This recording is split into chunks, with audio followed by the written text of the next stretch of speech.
Bismillahirrahmanirrahim. Assalamualaikum warahmatullahi wabarakatuh. Oke. Oke. Alhamdulillahirabbil alamin wa bihi nasta'inu ala umuri dunya waddin wa ala alihi wa sahbihi ajmain amma ba'du. Bapak-bapak sekalian yang keren-keren ya. Ganteng-ganteng ya, wong dermayu ya. Luar biasa.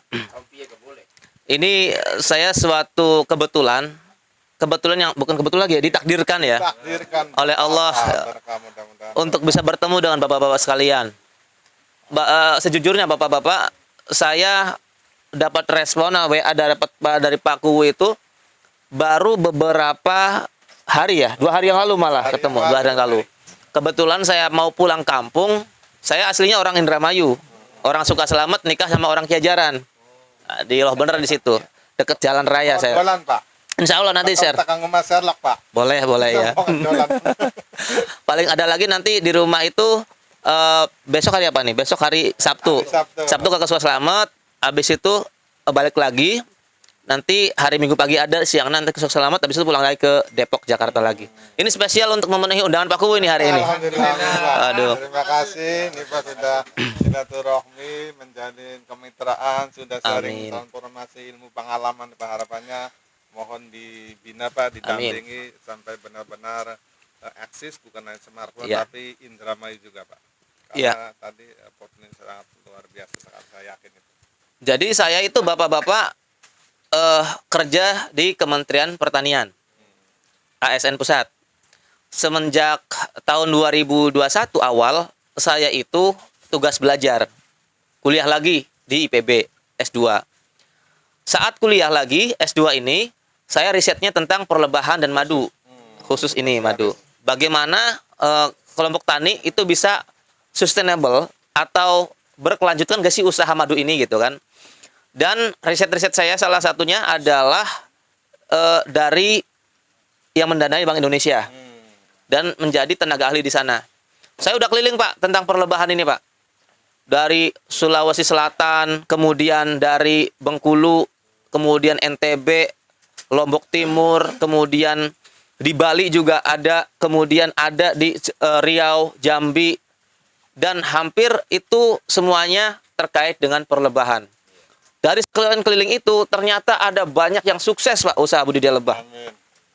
Dan mudah-mudahan Bapak di sini. Harus. Amin. Harus. Indramayu belum punya sentra madu penghasil terbesar. Jawa Barat harusnya Indramayu bisa. Cemara Kulon Pak. Iya, Cemara Kulon. Kelompok Cemara Kulon. Taman Cemara. Taman Cemara. Wah. Jadi apa sih yang membuat orang itu berhasil usaha budidaya madu? Yang pertama itu adalah pemahaman. Pemahaman nih Pak. Mindset, oh ternyata usaha madu itu menguntungkan. Loh kok bisa gitu? Ini kok bisa usaha madu menguntungkan? Pertama, madu itu dibutuhkan oleh orang. Riset menunjukkan bahwa orang yang sedang sakit jantung itu kalau minum madu rutin, insya Allah itu akan baik kondisinya. Bahkan untuk pencegahan itu dari segi kesehatan. Untuk kecantikan bisa juga. Bapak olesin aja, coba buktiin. Wah. Jadi nggak usah ke salon lagi. Glowing kan madu baik. Terus jadi buat konsumsi sehari-hari juga bagus untuk kesehatan karena bagus untuk kecerdasan otak juga bisa. Nah, bahkan sudah dijamin Al-Qur'an bahwa madu adalah asyifa ya, sebagai penyembuh. Jadi potensinya masih besar. Terus yang kedua, orang-orang yang sudah paham lebah dan madu ini akhirnya budidaya lebah tuh. Di beberapa daerah di Belitung Timur itu bisa nyampe 4 ton, Pak. Enggak kira-kira. Itu yang dari Itama. 4 ton dari Itama. 4 ton ya. Jadi kalau tadi 100 setup itu 20 juta jangan sebulan. Iya. Itu di cerita di Bengkulu itu dikasih bantuan sekitar 100 koloni. Ya, 100 koloni di pondok pesantren dikelola oleh anak-anak kecil, Pak, bukan kayak bapak-bapak yang gede gini. Anak kecil usia SD sama SMP. Yang satu yang pandai dan mengerti tentang madu, satu ustadznya. Mereka didik adik-adik yang kecil itu, anak SD, SMP itu, merawat pagi-pagi, nyiram tanaman, menghindari predator yang tadi kayak ada serangga-serangga ya, semut, kemudian apa lagi? Laba-laba, kemudian ada cicak, dan lain sebagainya. Itu tugasnya itu aja, ringan.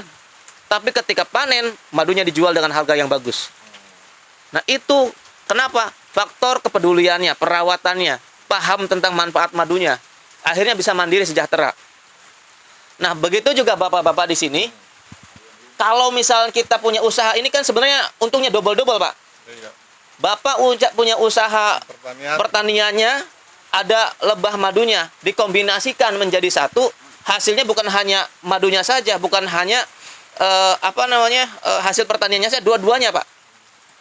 Nah, beberapa daerah itu belum paham bahwa lebah itu bukan serangga yang mengganggu tanaman, tapi lebah itu akan membantu penyerbukan. Nah, kalau di luar negeri, malah di Jepang misalnya, ada tanaman kayak gini nih, greenhouse. Untuk menjadikan lahannya, pertaniannya bagus, sewa tukang yang punya lebah, suruh dimasukkan ke dalam greenhouse untuk membantu penyerbukan, Pembuahan apa ya? pembuahan. Nah, di sini udah ada lebahnya, otomatis hasil penelitian juga sama bagus. Ketika ada lebah, ada korelasi positif, ada hubungan yang bagus antara lebah yang hinggap di situ dengan hasil tanamannya. Suara apa tuh, Pak? Wareg. Jadi gini, kalau ada lebah itu bedanya apa dengan yang tidak ada lebah? Kalau misalnya tanaman dengan tidak ada lebah, ketika mau dikawinkan, kan ada putik jantan betina kan? Ketika kena angin, goyang-goyang jatuh nih. Bipolennya gitu ya. Jatuh itu bisa tepat, bisa lengser, nggak dapat. Akhirnya nggak jadi perkawinannya itu. Tapi kalau dengan lebah, ketika diambil bipolennya, yang kuning-kuning itu buat di kaki lebah, masuk ke dalam, ketika ambil nektar, otomatis kakinya itu kesini ngawinin. Nempel. Akhirnya keberhasilannya tinggi. Gitu, dibanding dengan angin. Dan riset itu ada. Ini yang dikawinkan dengan lebah, ini yang dengan alam. Ternyata dengan lebah itu hasil bijinya lebih gede-gede, banyak juga. Betul, semangka nanti bonteng gitu kan. Akhirnya nanti banyak, ya, seperti itu. Itu risetnya. Nah, jadi bapak-bapak nanti kalau di sini pengen usaha budidaya lebah dengan pertanian diintegrasikan, itu udah bagus banget konsepnya. Nah, lalu apa yang menjadikan berhasil? Lebah itu takut dengan yang namanya pestisida, asap, predator. Jadi artinya bapak-bapak kalau punya lebah di sini sebaiknya tanamannya organik. Madu organik lebih mahal. Nah, ke depan kalau pengen madunya lebih mahal lagi, madunya namanya madu organik. Itu dia. Jadi itu harus diintegrasikan. Mangrove organik, Pak. Betul, organik. Nah, ini harus betul-betul digarap nanti. Inovasi, Pak. Nah, inovasi kita belum ada sejauh itu. Jadi kita coba Indramayu, kita bikin inovasi terobosan yang bagus. Pingin menjadikan usaha kita visioner. Siap, siap, Pak. Usahanya tidak hanya gitu-gitu aja. Iya. Bikin kemasan yang bagus, kita tunjukkan bahwa Indramayu punya inovasi yang tinggi dengan Pak Lurahnya ini, Iya. dengan Pak Kepala Desanya. Mohon dampingi, Pak. Insya Allah, ya. Dikawal, Pak. Support. Nah, bapak-bapaknya yang masalahnya ini siap enggak gitu untuk kelola, untuk maju? Siap. Siap. Kita jangan berpikir, ini saya mah umur segini kayaknya udah malas dah ngurus-ngurusin kayak ginian. Bapak jangan berpikir seperti itu. Pikirkan anak cucu kita nanti. Ke depan. Tersinggung tadi tuh, Mas, karena orangnya tua-tua tuh nggak boleh. Saya pernah ke Lombok Utara, Pak. Lombok Utara, waktu saya ke sana, ketemulah sama mahasiswa. Saya tanya, Mas, kebetulan mahasiswa itu yang lola perlebahan di sana, salah satunya anggotanya. Satu kawasan seperti ini, lebahnya sampai ada 800 koloni di sini. 800 koloni. Mudah-mudahan sewu, Pak, kan. Amin. Saya tanya, Mas, ini punya usaha sejak kapan? Pak, usaha lebah saya sejak usia SD. Bapak saya ngasih lebah waktu SD. Saya bisa sekolah.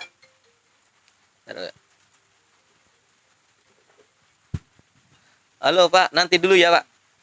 Halo, nanti saya, waalaikumsalam. Lagi rapat dulu ya. Nanti tak, oke, yo. Jadi ketika saya tanya ke mahasiswa tersebut, saya sejak kecil dikasih bapak saya lebah, Pak. Ngurus lebah. SPP sekolah SD saya dari lebah. Sampai kuliah sekarang dari lebah. Ngelola udah lebih banyak. Bahkan menjadi contoh mahasiswa teladan. Bayangin. Dari lebah. Nah, apa artinya? Anak dari usia SD aja bisa ngelola, apalagi bapak-bapak. Ya. Gitu. Jadi berpikir ke depan, oh iya, ini saatnya bapak-bapak sekarang belajar dari nol, karena ini adalah pilot project pertama nih. Awal kali ada lebah trigona di tempat yang begitu luas. Sehingga nanti ke depan kalau Bapak punya ilmunya transfer ke anaknya. Nah, ini anaknya bisa budidaya lebah untuk bekal ke depan nanti. Lebah hasilnya bukan hanya madu, Pak. Ada propolis, ya. Ada bee bread yang harganya mahal. Polen. Bee pollen itu coba ditingkatkan lagi pengetahuannya nanti supaya hasilnya lebih maksimal. Tadi olahan madunya ada itu. Iya. Bapak itu, Pak. Olahan madunya bagus. Oke. Itu yang penting Bapak semangatnya ada, pertanian sudah cukup jadi pendapatan harian, ya. Jadi ketika panen-panen jual itu kan bisa. Kemudian madunya bulanan gitu. Bonusnya. Jadi kalau pengen kaya konsisten itu aja.